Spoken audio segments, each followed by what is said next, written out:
Okay, so wag na nating patagalin, no? Let's start with the lengths of the arc. Okay, so arc length, yung pagkuha ng arc length ng mga irregular shape gamit yung integral calculus. Okay, so ito yung concept natin, no? Explain lang natin. Now, if you have an arc, okay, kagaya nito, hindi siya palagi, like for example, kung siguro this is part of a circle, tapos hanapin ng 1/4 ng arc ng circle, 1/2 ng arc ng circle, or yung buong circumference ng circle, napakadali. Diba? Ay, circle yan yun eh. What if hindi alam yung, kumbaga alam natin yung shape na to, but di siya part ng circle. So ano ba yung konsepto ng pagkuha ng arc, okay, ng buong length ng arc kapag gamit yung integral calculus? Na kung mapapansin nyo, there is a very small triangle na nandyan. Okay, napakaliit na triangle na nandito. Now, dahil sa sobrang liit niyan, okay? Sa sobrang liit niyan. Okay. So, dahil sa sobrang liit niyan, mapapansin nyo, ayan, naka-zoom siya. Naka-zoom yan. Now, ang length ng sides niya, ng triangle na to, is hindi lang tatawagin na x, but dx, dy, at saka ds. Pag sinabi mong dx, it's a very, very small change in x. So, napakanipis na. Sobrang liit niyan. dy naman, a very small change in y. So, therefore, ito a very small change in the arc. Ngayon, ang konsepto, okay, ito yung konsepto ng integral calculus looking for the arc. Pupunuin mo ngayon yan ng napakaliliit na mga triangle.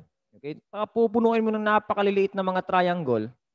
Then, i-add mo lahat ng sides ng hypotenuse mula start hanggang end. Okay? Yun yung konsepto ng pagkuha ng arc length using integral calculus. Now, paano gagawin yun? Okay. If you will start from a small, from one right triangle kagaya nito, using the Pythagorean theorem, okay? Using the Pythagorean theorem, kung magdi-derive ka dito with respect to x, okay? Kung magdi-derive ka with respect to x, you will have this one right here, yung equation na ito, gamit yung Pythagorean theorem. ds over dx square, kitang-kita, galing dito. Okay, kung with respect to x yung derivatives natin. So, meron tayong dx over dx and obviously, meron tayong dy over dx square. Ayan. Now, kung mapapansin mo, kapag isinimplify mo sa unang equation, you will have dx over dx is 1. Ayan. Now, extract mo yung square root. So, mawawala yung square root square dito. You will end up with ds na lang. Okay? Kasi yung dx ilalagay natin dyan. So, magiging ds na lang. Pag in-integrate mo yung ds, okay, you remember that the ds, in-integrate mo, ang resulta, s na lang yan. So, therefore, yung kumbaga gamit yung integration, ito yung magiging formula. S is the integral of, we have square root of 1 plus, di ba, ang 1 galing yan sa dx over dx, ayan.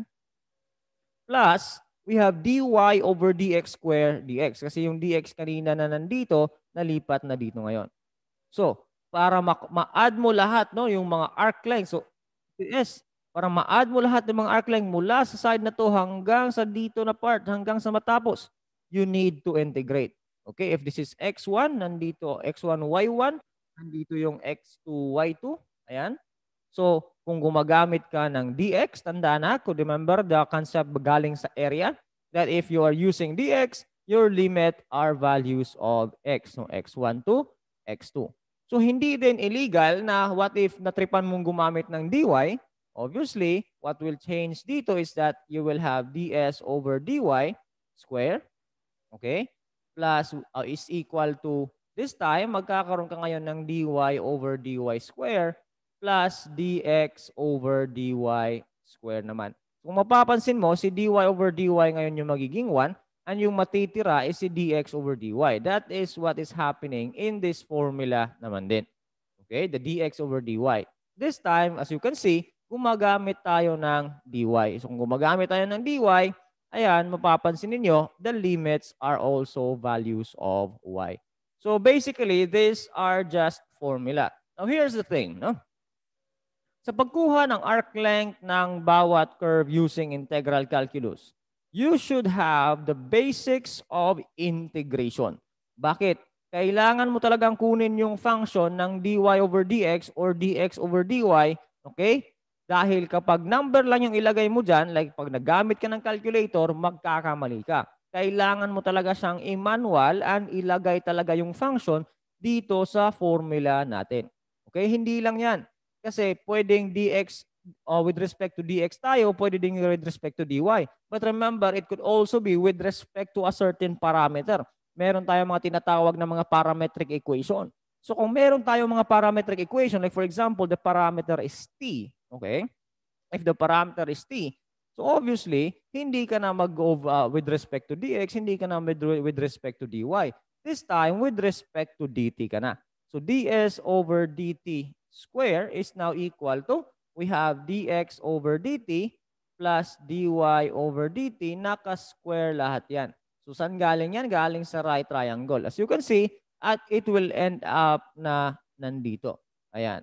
So, walang magiging 1, di ba? Kasi hindi ka nag-dx over dx, hindi ka nag-dy over dy. So, ay mangyayari, ayan, naka with respect to dt tayo. So, lahat din naka with respect to dt. Ayan. And obviously, if you are using dt, that means that your limits are also with respect to time. So, mga t yan. So, depende kung whether it is with respect to dx, with respect to dy, or with respect to dt. Okay? Ang clue dito is that find kung anong limit yung available. Kung ano yung limit yung available, that means kailangan mong gamitin yung derivatives with respect to that certain limit para magamit mo yung equation na nandito. Depende na lang din, again, sabi ko nga, sa available sa isang question. Okay, so example. Find the arc length of the circle x squared plus y squared is equal to 25 from x4 to x raised to 2. Ngayon, sabi ko nga, magdepende sa limit. Na kung mapapansin ninyo, ang limit natin is from x4 to x2. That means that we should use the formula, integral. So kung gumagamit tayo ng mga values ng x, first is 2, and the second value of x is 4, that means we need to use this one right here with respect to dx ka. So 1 plus, obviously sure na tayo with respect to dx, that means ang nakalagay dito, again, klarong-klaro, na kapag naka-dx tayo dito, ang nakalagay is the dy over dx. So lalagay mo dito, dy over dx square. So ayan. Ang problema mo na lang ngayon is sino? Si dy over dx. So, walang problema kasi binigyan ka naman din ng equation. So we have x squared plus y squared is equal to 25. Okay? Is equal to 25. So i-derive mo siya ngayon, sabi nga dito, with respect to dx. Kapag dinerive mo yan with respect to dx, this will become 2x, okay, dx over dx, di ba? 2x dx over dx, and this one right here is plus 2y dy over dx, and obviously this is 0 kasi 25 is a constant lang. So pag tinranspose mo yan sa kabilang side ng equation, okay, ang mangyayari, okay, so magiging x dx over dx, so lagay lang natin ng 2 para makita ninyo. Transpose sa kabila, magiging 2y, we have dy over dx. So kung mapapansin ninyo, cancel lang yung 2. Okay, cancel lang yung 2. So, etong dx over dx is just 1. So, therefore, dy over dx is equal to, that would be x by 2y pala dito. Okay, we have negative x over y. Okay, that's the dy over dx. But, remember na kapag naka-dx ka, dapat walang y sa isa-substitute mo dyan. Diba? So, dito kasi may y pa. But, huwag matakot kasi if you have the negative x, what is the value of y? Galing din dapat sa equation na binigay. So galing sa equation na ito, we can say that y is actually equal to 25 minus x squared square root. So therefore, y is equal to, ilalagay mo dito, 25 minus x squared square root of 25 minus x squared. So therefore, ito ngayon yung isa-substitute mo dito sa dy over dx natin. So ito yung ilalagay natin dyan. Ayan, so pag nilagay mo sa calculator, wala na, hindi na aangal si calculator. It is because lahat is naka-function of x na, diba? Kung papansin niyo, and you have the limits already na naka-given sa atin. Okay, so yan. The answer for this is, pag nilagay mo sa calculator, kitang-kita, you will see the answer na nasa letter A. Okay, hindi ko ipapakita yung pag-encode paano sa calculator kasi yan, pag-encode lang naman din yan. Nasa ano na, nasa, kumbaga, nakikita nyo na kung ano ilalagay sa calculator. Okay, so that is how you solve this type of question. Sabi ko nga, nakadepende po tayo ngayon sa limit, kaya ano yung available na limit, so therefore, yun yung kapuntahan natin na equation. So tatlo siya, whether with respect to dx, with respect to dy, or it could be a parameter. Okay, a parametric equation. O, kagaya nito. Find the length of the curve given its parametric equation. So this is a parametric equation. So kung mapapansin ninyo, we have now the limits na time. So kung time yung limit, so we have t is equal to 0 hanggang t is equal to 1. That basically means that our formula is dx over dt square plus dy over dt square with respect to dt. So dito, ito yung magiging guide mo. Ano ba yung mga kailangan natin? The dx over dt, kailangan natin yan. Dy over dt, kailangan natin yan. Walang problema. It is because given naman si x with respect to time also. As a function of time. So we have t cubed minus 3t and si y naman din na 3t square. So walang mahirap dito, no? Walang mahirap sa pagkuha ng arc length. Now, we have dx, okay? Obviously, kailangan mo i-differentiate yan with respect to time. So dx over dt. Now, this will becomes 3, okay? 3t square minus 3, di ba? And the dy over dt. So dapat mayroon pa ng dt over dt, but magiging 1 lang din naman yan. So hindi na natin ilalagay. Okay? Tapos we have dito, we have 6t. Ayan. So ang ending nito is that you will just substitute these values right here. Okay? Ilalagay mo lang dito sa dx over dt. And dito naman, ilalagay mo sa dy over dt. So wala nang magiging problema. Okay? Kasi meron naman ding limits na binigay. Ayan. So napakadali lang. No? The answer for this is nasa letter C. Just to give you an advice, mula kasi sa umpisa, dito sa unang topic pa na natin, these are connected topics hanggang sa matapos tayo pagdating sa find the volume, no? Find the arc length, no? Find the surface area. No, doon tayo kumbaga lahat ng madi-discuss natin dito igagamitin natin agad, no, on this topic alone. Okay? So, ayan, connected siya sa mga next topic natin. Okay? So, kagaya din ito. Sabi ko nga, no, magdepende ka na lang sa limit. No? Kung binigay ka sa'yo yung limit na x, so therefore, diretso. Okay, integral, so we have from 1 to 5. Okay? So obviously, sabi ko nga kanina, kung nandito ka, naka-dx, naka-limit mo is x, so therefore, naka-dx ka dyan. So we have dy over dx square. Ayan. Okay, so obviously, kung binigay sa'yo yung y is equal to, we have x minus 1 raised to 3 over 2. So therefore, dy with respect to dx, kasi with respect to dx tayo, that will be 3 over 2x minus 1. Okay? So tapos, obviously, we have 3 over 2 minus 1.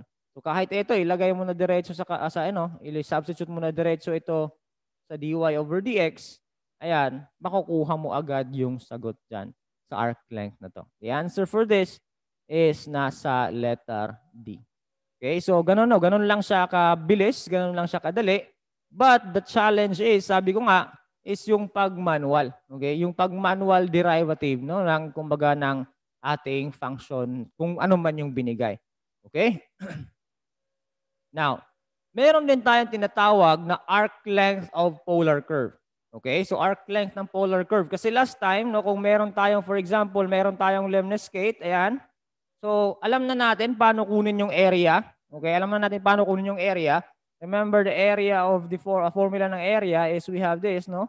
So, 1/2 ABR squared d theta. Ayan. Ito yung formula ng area ng lemniscate or any polar curve. Depende, unfamiliar dapat tayo doon, as I've said last discussion. But this time, arc length naman. Ano naman yung arc length mula umpisa hanggang dito and yung bawat buong arc length niya. Okay, from 0 to 90 to 180, 270 or maybe balik to hanggang isang buong ikot or 360. Or it could be in radian also, depende din sa kung ano yung But remember, the calculator, kapag nasa calculus ka, your calculator must be set in radian mode. Okay? So, ito formula lang din. But as you can see, kung mapapansin nyo, R, that's basically most of the time given. The limits, okay, are given also. Obviously, kung tinatanong ka ano yung arc length from a certain point, that means you need to have the limits kung saan kang mag-uumpisa, saan kang titigil.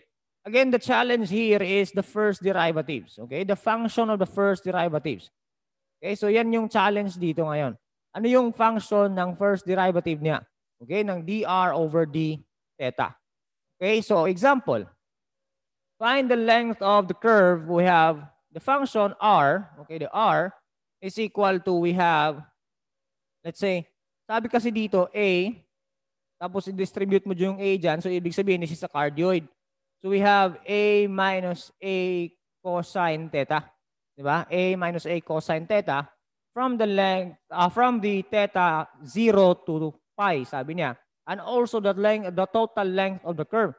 So, unang-una, mahihirapan tayo kung diretso tayong mag-integral tapos naka-variable. Remember na may limits tayo. So, the easiest way for this, actually, okay, is to let a value of a. Okay? So, sabihin natin, for example, let's say a is equal to, let's say a is equal to 2. Okay? Let's say a equal to 2. So, mangyayari dito, r is equal to, we have 2 minus 2 cosine theta. Ayan. So, remember the formula. No? Remember the formula is that we have s is equal to, have integral. The limits already is given. So, 0 to pi. That is square root of r square plus the dr over d theta square. Okay, dr over d theta square d theta.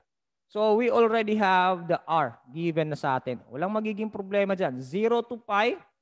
Then, all you need to do is ilagay yung r. We have 2 minus 2. Okay. 2 minus 2 cosine theta. Ayan. So, sabi ko nga, ang nagiging problema lang sometimes is yung pagkuha ng first derivative. Which is, wala naman ding problema siguro, no? Kapag i-derive mo ito with respect to theta, okay? 2 yung magiging 0. Tapos, yung negative 2, lalabas lang. And derivative of cosine theta is negative. Di ba? Remember? The derivative of cosine theta is negative sine theta. Di ba? So, obviously, makikita natin that the dr over d theta pala, okay, dr over d theta is positive sine theta. Okay, positive 2. No? Positive kasi meron palang 2 dito. Ayan. So, ilalagay mo lang din dyan. We have 2 sine theta square d theta. So, kung ilalagay mo sa calculator, okay, the integral from 0 to pi, remember lang guys na ang calculator mo dapat naka-radian mode ka. So, we have 2. Lalagay ko sa calculator ko dito. So, we have 2 sine of theta square. So, pag nilagay mo sa calculator mo yan, okay, base sa ginamit natin na value ng a na 2, the arc length from 0 to theta is 8. So therefore, okay? So kung if a is equal to 2, that means this is for a. 'Di ba? Kasi kung lumabas is 8 and we've let kanina a equal to 2, that means this is for a. So dito pa lang, by the way, dito pa lang makukuha na natin yung tamang sagot, no, na nasa letter A. So automatic na yan kasi wala namang ibang may dalang 4A sa unang value. Then, if the question is also find the total length of the curve, napakadali kasi kung gusto mong kunin yung total length of the curve, you just need to change the limit from 0 to 2 pi. Automatic na yan kahit anong curve yan for as long as you've had the square root of r square plus d theta square. So, makukuha mo pa din yan. So, nung pinalitan mo ng 2 theta yung limit para makuha yung total length ng curve, ang lumabas naman is 16. So, if you verify this, that is the 8A. So, it's the 8A. Kasi if 8 na nandito, and we've let kanina A equal to 2, obviously, lalabas sa kanya is 16. So, that's how simple it is to look for the arc length of your polar curve. So, ganun lang siya kadali, no? But sabi ko nga, the challenge is to get the first derivative. Okay?